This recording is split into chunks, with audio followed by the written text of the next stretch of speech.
Welcome to Clued in Mystery. I'm Sarah. And I'm Brooke, and we both love mystery. Hi, Brooke. Hi, Sarah. Today we're discussing Freeman Wills Crofts, an influential yet often overlooked writer of Golden Age detective fiction. Born in Dublin, Ireland in 1879, Freeman Wills Crofts was named after his father, who sadly never met him, having died before his son was born. His mother remarried Archdeacon Lett, and Crofts spent most of his childhood in the vicarage at Guildford. This is a small village in what is now Northern Ireland.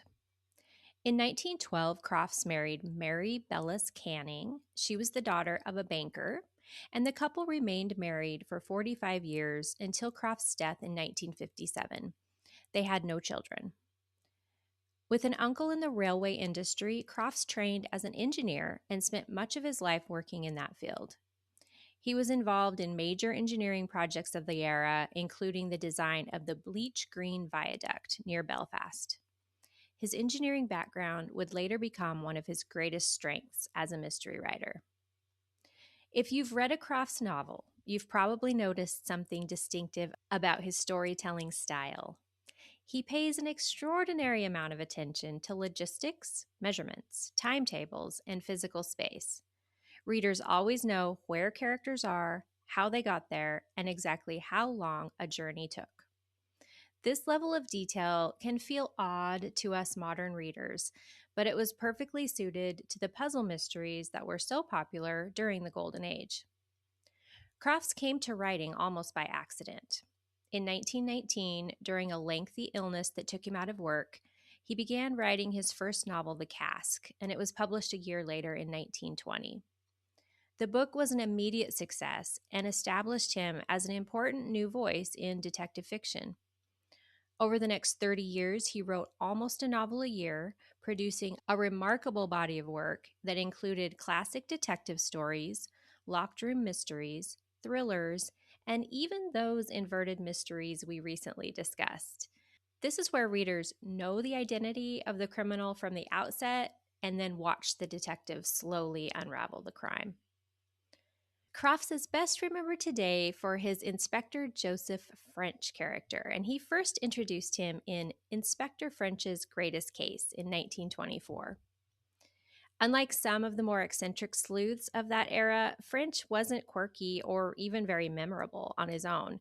He was simply a police officer who solved crimes through patience, solid investigation, and attention to detail. He became known as an alibi buster. This was his special skill, dismantling apparently perfect alibis. And Croft's intricate knowledge of transportation networks enabled him to give his sleuth this gift. His mysteries often revolve around the practical question of whether a suspect really could have been where they claimed to be. In fact, his engineering mindset is everywhere in his fiction. His contributions to the mystery genre were recognized by his peers as well as readers. Crofts was an original founding member of the famous Detection Club, and in 1939, he was elected a Fellow of the Royal Society of Arts. While he may not enjoy the same level of fame today as some of his contemporaries, Freeman Wills Crofts is a writer whose engineering expertise, intricate mystery plotting, and hardworking police detective helped shape the genre in lasting ways. Thank you for that introduction, Brooke. I think it's so interesting that, he started writing at the same time as Agatha Christie, but he's nowhere near as well known as she is. No, and yes, they definitely have their own style and bent, but really, when it comes down to it, they were both telling the same types of stories. And so it is interesting how one name endures and another really gets kind of lost to time. Do you think some of that, I mean, the Christie estate does so much work to keep her characters on screen, to republish her books. There's Sophie Hannah's continuing of Poirot stories. And I think later this year, there's a Lucy Foley continuation of Miss Marple coming out. I'm sure that that contributes to her continuing to be quite popular. For Freeman Wills Crofts, do you know when the last adaptation of his work was? Yeah, so he did have some adaptations, but most of them happened during, his heyday. Sudden Death was adapted into a stage play called Inspector French in 1937, and then he later reworked that and retitled it to During the Night. Um, and I thought this was fun. As a special touch, the production opens and assures the audiences that all the clues would be available for them to solve the mystery before the second act. So I thought that was very golden age and fair play. And then, of course, he did like short plays for the BBC and radio adaptations for his stories. But there again, that was during kind of his popularity of his life. But to answer your question, in 2019, Free at Last TV, this is the producers of the Agatha Raisin series, and they announced plans to develop an Inspector French television series, which I thought sounded like that would be so great. And as you say, kind of reignite the awareness of this golden age guy. But we all know 2019 was a terrible time to start working on any project because the COVID restrictions would have soon started. And it looks like that project has fizzled. But I don't think we should give up hope that there are people out there that are looking at this man's work and thinking, like, this would be a different, um, it's just a different viewpoint, I think, on these Mm-hmm. mysteries, because we're not talking about the drawing room, manor house type of mysteries. They're, in a sense, they're, uh, you know, a little more masculine in a sense that they've got this like very mechanical and logistical way of looking at it. And I think that it would appeal to a certain part of the mystery community that doesn't necessarily need all the emotional or psychological character development. Yeah, that's a really interesting point because, as you said in your introduction and just now, there's a different feel to his books. I know Martin Edwards has um, done a lot, I think, to try and keep Freeman Wills Crofts in readers' spotlights. So he has um, been part of, I think it's Poison Pen Press and the British Library that are re-releasing kind of golden age classics, and Martin Edwards often provides the introduction to those. Um, and he talks about Crofts in his books, like in Golden Age of Murder, he talks about him. I think Martin Edwards is trying to make sure that his name is not lost, but it may be a bit of an uphill battle. But I would love to see Inspector French on screen because he is a little bit like, I wouldn't say that Poirot is flashy, but you hear his name and there's things that you definitely associate with him, and I struggle to kind of do that with French. I would say the Cask and French novel that I read were both pretty like procedural. Yes. Yes, absolutely. I think that he is a forerunner to the police procedural.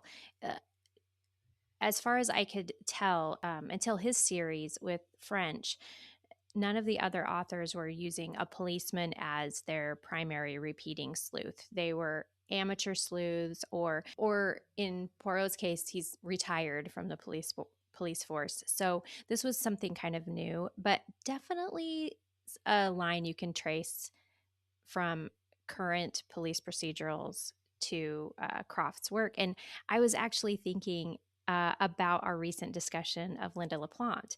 I mean, obviously their work is very different, but LaPlante, it was our modern great this season. And because she is writing in these modern times, she's much more interested in character psychology and the emotional impact of crime and all those wonderful things that we talked about when we covered her. But both of them are writing from the viewpoint of police professionals. And it was completely by accident that we chose those two authors, but I don't think it could have turned out any better because we can kind of look back to Crofts as a forerunner to the work that Linda LaPlante is continuing to do now. Hmm.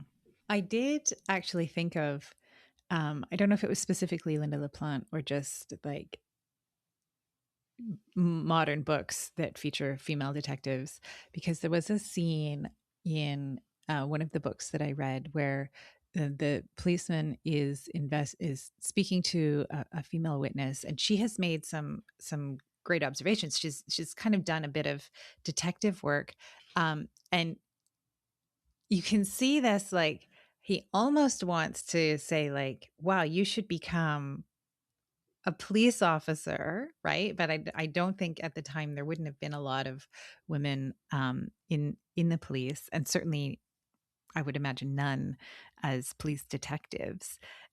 But I almost wanted him to have this female companion sleuth that, you know, helps the detective. But I don't think that that's where his writing ends up. That would have been a fun addition for Inspector French to have an amateur sidekick. That could have been a lot of fun and really rounded out because we do have so many logistical procedural things that happen from French's viewpoint.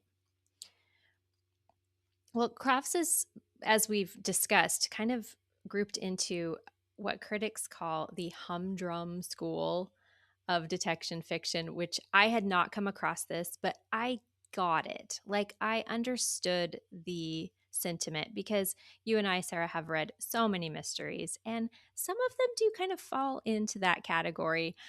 Where do you lean on that spectrum? Do you find those stories just as satisfying when they're really the attention is given to distances and timetables and physical details? Or do you tend to lean towards a story with stronger human elements? So that's a good question. I did find in the cask, because there's a lot of that. Where did the goods travel and when and how long did it take? And like that was critical to the story. But I did feel like there was a lot of time spent on that. Yes, I also read the cask, so I know exactly what you're saying. I do like the human element, but we read Ruth Rendell, and I know people love her because there's a lot of that psychology in her writing, but I actually think I prefer the police procedural to her stuff. Mm. Yeah, there's a balance to strike for me. And maybe sometimes it's if you read a whole lot of one, then you kind of want to cleanse your palate and read on the other side of that spectrum. But I will say I am someone who logistics kind of confound me.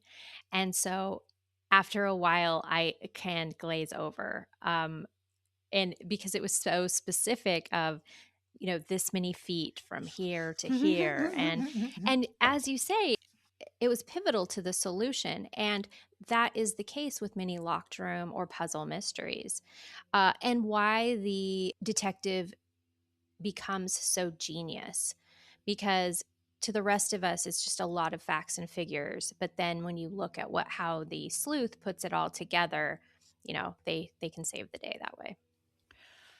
I will say though, in the 12:30 from Croydon, there's a lot of time spent on why the killer did what he did, right? And sort of that you see this process of him justifying the actions that he takes, and then there's a lot of detail about how he uh, goes about preparing to commit this murder. Once he's decided that he's going to do it, there's a lot of time spent on his process. So you see that logistical element in there, but he does explore that, like, yeah, I'm in a tight situation. He's old, he's going to die soon anyway. Like, what does it matter if I rush things along, right? Like, you see this justification. So he wasn't exclusively focused on the logistics or the procedure. Mhm. Well, and Croydon is credited as one of his best books. I think that it's probably, if you want to read some Crofts, that's probably the one to turn to, because it really got a lot of accolades. And we also have to remember that the Cask, which we were referring to, was his very first book, Hmm. and i- in taking that into consideration, it's still very good, and the story is compelling. For sure. And so Martin Edwards, in his book, The Life of Crime, talks about that T.S. Eliot, he says, the scrupulously detailed construction of his stories led T.S. Eliot to rank him alongside Austen Freeman and ahead of Christie and Sayers as one of our two most accomplished detective writers. That's fantastic. So, that would have been in 1927, I think, that T.S. Eliot said that. So, at the time, he was, I think, very well recognized. I think he was popular, and critics really appreciated him. Definitely. So I will say, I love that he worked and also wrote, right? Because Hmm. there's a lot of people from that time, particularly, who, just because the cost of living was different, were able to just write. And I do appreciate that he continued his work with the railroad while he was writing. And it was keeping all of those mechanical and logistical details top of mind because he was busy engineering, railroad networks. So, yeah, very interesting man. We should mention, Brooke, because some of his books are in the public domain, they are pretty easy to track down. So there would be a number that should be available on Project Gutenberg. And then there are some audio productions that are available from LibriVox. And if you're not familiar with LibriVox, it's free audio productions. Uh, Sometimes you get a single narrator for the entire production. Sometimes you get different narrators for each chapter. And so one of the books that I listened to was like that. There were, I don't know, I would say about 8 different narrators, and some I definitely preferred over the others. But it's just one chapter at a time that you get them, so you can kind of get through it if it's not someone that is your favorite narrator or favorite style of narration. But definitely easy to track down. Absolutely. I also listened to a production on audio of the Cask, and that was through YouTube. So they're very accessible and a great way to get a taste of this Golden Age author's work. Well, thank you, Brooke. I think this was really interesting to learn a little bit more about Freeman Wills Crofts, someone who, um, even though his name isn't top of mind for everyone, certainly had a role to play in shaping the mysteries that we enjoy today. Yes, it's been great. I loved learning more about him. And here's your question of the week, listeners. What about you? Do you prefer this more logistical and fact based mystery, or do you like the emotional and psychological aspects we've done as well? Let us know. You can reach out to us on Facebook or Instagram, or email us at hello@cluedinmystery.com. But until next time, thank you for joining us on Clued in Mystery. I'm Brooke. And I'm Sarah, and we both love mystery. Clued in Mystery is written and produced by Brooke Peterson and Sarah M. Stephen. Music is by Shane Ivers. If you liked what you heard, please consider telling a friend, leaving a review, or subscribing with your favorite podcast listening app. Visit our website to sign up for our newsletter, The Clued In Chronicle, and get mystery news, podcast updates, and bonus episodes. We're on social media at Clued In Mystery.